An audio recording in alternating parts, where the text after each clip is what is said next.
Next topic, I'm sorry, I'm all in your face right there.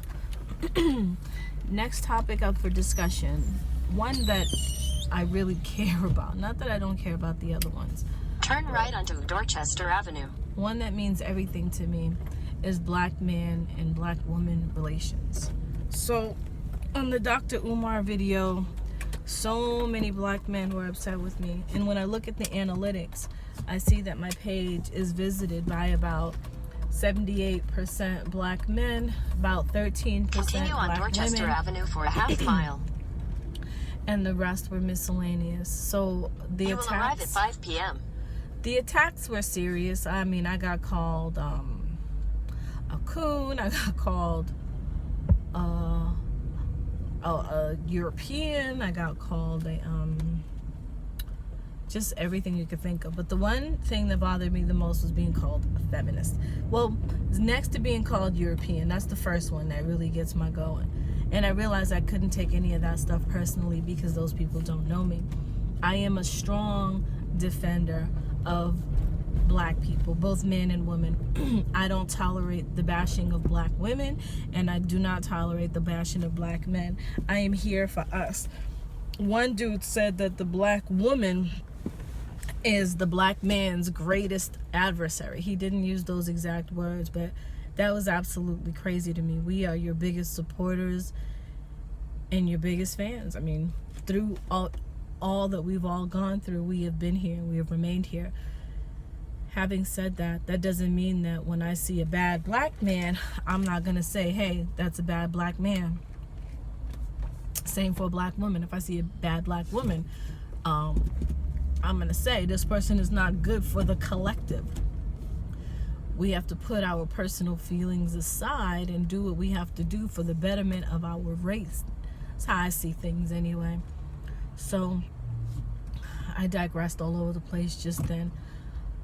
I've been wanting to do something where I'm talking about our relations and how we deal with each other, the lack of respect that we have for each other, the lack of understanding we have for the plight that the other faces.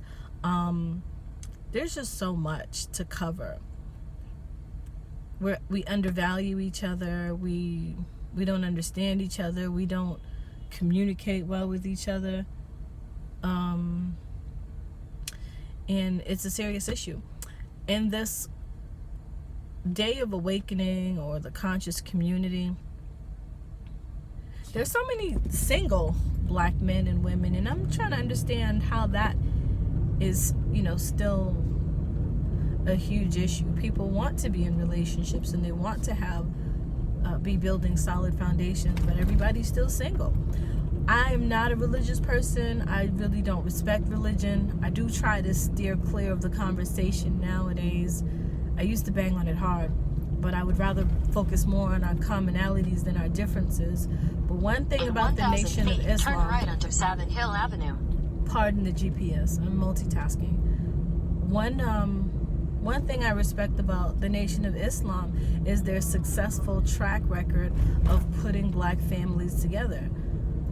Whether these families are happy or whatever, one can't say. We could speculate all day, but they are dedicated. They're dedicated to that cause, and they really do that. And that's something that in the conscious community, or in the circle of consciousness, or in the awakening stage, I don't know, whatever it is that we have to fix, we have to work on. Any ideas, suggestions? I know that it starts with the conversations. When you get upset with a queen, she shouldn't become a bitch. When a sister gets upset with a king, he shouldn't become a nigga or a fuckboy or whatever. We have to start with that. But I don't know. Does anyone know where to start? This is going to be the first of many videos like this, because this is something I've been dying to get into. I want to fix this, and I want ideas and suggestions on where to start. I have an idea. But I don't know. Turn left onto Tuttle Street. I don't know how receptive people would be to it, and I don't know how many people are on the same track. So let me know your thoughts. Peace. And a Bibi Fahodi family.